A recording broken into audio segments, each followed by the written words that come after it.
Oh, just when you think you know something and it takes 356 tries to get it all in there. Okay, maybe this time. Well, I was taking a trip out to L.A., tooling along in my Chevrolet, token on a number and digging on the radio. Just as I crossed the Mississippi line, I heard that highway start to whine. I knew that left rear tire was about to go. Well, the spare was flat and I got uptight, 'cause there wasn't a filling station inside. So I just limped on down the shoulder on the rim. I went as far as I could, and when I stopped the car, it was right in front of this little bar, kind of a redneck-looking joint called the Dewdrop Inn. So I stuffed my hair up and under my hat, and I told the bartender that I had a flat. Would he be kind enough to give me change for one? Well, there was one thing I was sure proud to see. There wasn't a soul in the place except him and me, and he just looked disgusted and pointed toward the telephone. I called up the station down the road a ways, and he said he wasn't very busy today, and he could have somebody there in just about 10 minutes or so.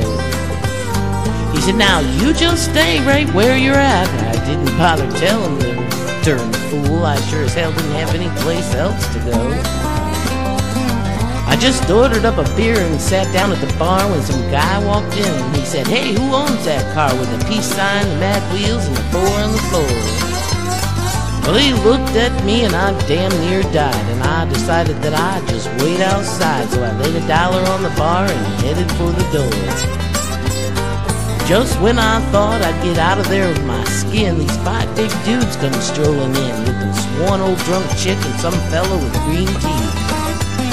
And I was almost to the door when the biggest one said, "You tip your hat to this lady, son." And when I did, all that hair fell out from underneath.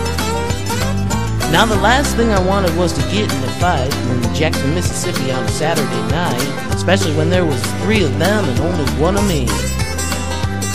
Well, they all started to laugh and I felt kind of sick, and I knew I'd better think of something pretty quick. So I just reached out and kicked old green teeth right in the knee. Now he let out a yell that curl your hair, but before he could move I grabbed me a chair and I said, "Watch out folks, 'cause he's a thoroughly dangerous man." Well, you may not know it, but this man's a spy. He's an undercover agent for the FBI.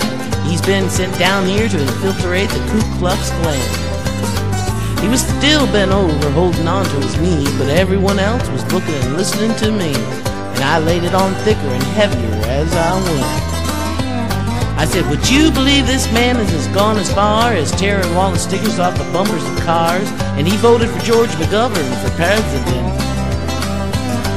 He's a friend of them long-haired hippie-type pinko fags. He'll bet you even has a commie flag tacked up on the wall inside of his garage.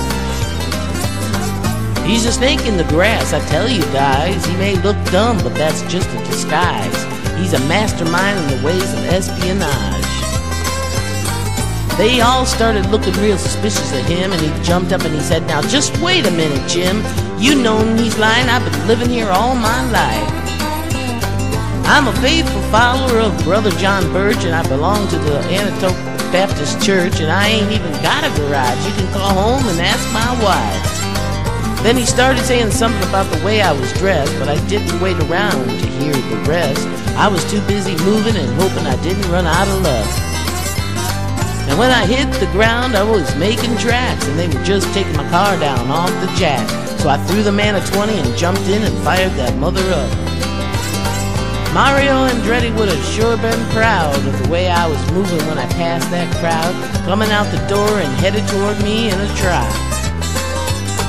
And I guess I should have gone ahead and run, but somehow I just couldn't resist the fun of just chasing them all just once more around the parking lot.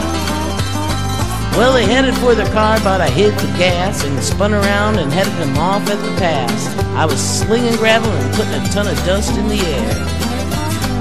Well, I had them all out there stepping and fetching, like their heads were on fire and their asses was catching. But I figured I'd better go ahead and split before the cops got there. When I hit the road, I was really wheeling. I had gravel flying and rubber squealing, and I didn't slow down till I was almost to Arkansas. Well, I think I'm gonna reroute my trip. Wonder if anybody'd think I'd flip if I went to LA via Omaha.